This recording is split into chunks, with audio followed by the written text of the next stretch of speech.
results. Well, President Biden's Taiwan policy under the microscope once again.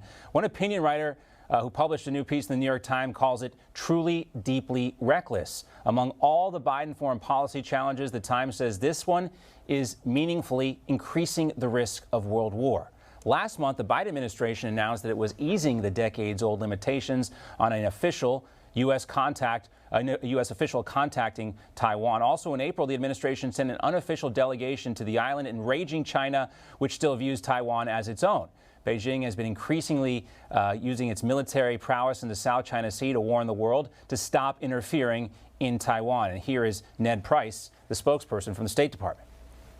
The United States maintains the capacity to resist any resort to force or other forms of coercion that would jeopardize the security or the social or economic system of the people on Taiwan.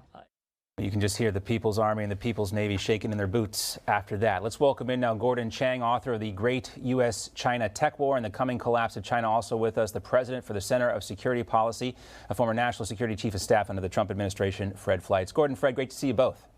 Good to be here. Good to see you, John. All right, so this New York Times op-ed piece was a little concerning. I mean, there's a lot on the foreign stage for the Biden administration and the foreign policy team to be concerned about.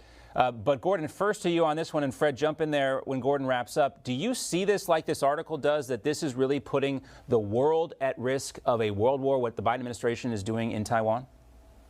Well, the Biden policy on Taiwan, I think, is actually quite good, could be better. But Peter Beinart, who wrote that piece in the New York Times, doesn't understand deterrence, and he certainly doesn't understand China's motivations. You know, Peter Beinart points out something that's true, that in war games, the U.S. always loses when it comes to Taiwan. But that doesn't mean we can't deter Taiwan, because Xi Jinping, the Chinese ruler, his #1 foreign policy goal is the maintenance of Communist Party rule. And if he feels that there would be unacceptably high casualties, he's not going to attack Taiwan. But we need a clear declaration from the administration saying that we will defend Taiwan. In other words, we need to ditch our policy of strategic ambiguity, which once worked, but really won't work now in this very different environment in Beijing. Fred, what do you think? Well, this op-ed was written by Peter Beinart, a far-left writer who's mostly known for his vicious attacks on the state of Israel, so I don't find him credible. What I found interesting about this op-ed is that he's reflecting the views of the left, which would like to write Taiwan off. I don't agree that the small steps that Biden has taken to normalize relations with Taiwan is really going to antagonize China to attack.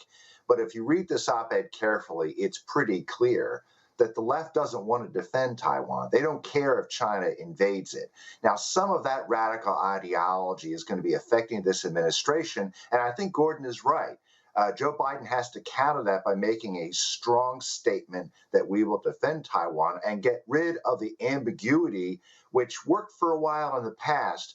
But China's counting on that ambiguity and the weakness of Biden, possibly to find an opportunity to invade, and Biden needs to close that door. Well, the fecklessness of the Biden foreign policy here is what I think makes this article interesting to me. To your guys' point, yes, this guy comes from a far-left perspective here. Interesting to hear your take on it, Fred, because that sounds, accurate, that the left doesn't care about Taiwan. They don't care about the ever-present march of communism across the globe here.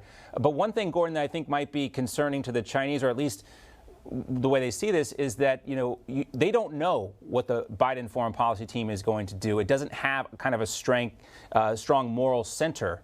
They say one thing, but then they have all this pressure from the other part of their party. And so how are the Chinese supposed to interpret this? Yes, and that's really the problem. When the U.S. has been ambiguous in the past in other areas, it hasn't worked. So, for instance, we could have stopped the Korean War before it started by drawing our Western defense perimeter across the 38th parallel, but we didn't do that. We could have prevented the Gulf War by telling Saddam Hussein that we would defend Kuwait. We didn't do that, and he invaded Kuwait. So these are really just lessons from the past, and clearly, we need to step up and say this, because if we say this, we can avoid a conflict. If we don't say it, as Fred talked about, we could very well end up in a war. Right. And G knows this, Fred. This is the same foreign policy team, basically, that drew red lines in Syria and didn't follow up on it. And that's the message. I mean, that's the problem here. China can listen to these, bellicose pronouncements from Tony Blinken, but they don't buy them. That's right. Look, Biden wants business as usual. He keeps calling China a competitor. China is an adversary at best, maybe an enemy. Gordon and I could debate that. France is a competitor.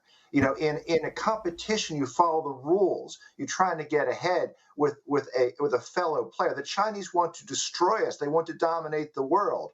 And when we make climate change our top priority, and when the president gives a speech to Congress, he doesn't mention the Uyghurs, he doesn't mention genocide, and he gives such very soft criticism of the Chinese regime, he may be giving them a green light to think they could get away with invading Taiwan. And I'm very worried about that. Yeah. We were talking with Neil Ferguson earlier, guys. He's got a great new piece up on the UK Spectator about the West emulating what China's doing and the dangers of that. I encourage everybody to read that. Also check up with Fred and Gordon on Twitter as well. Thanks, guys. Always great to talk to you. Good to be here. Thank you, John.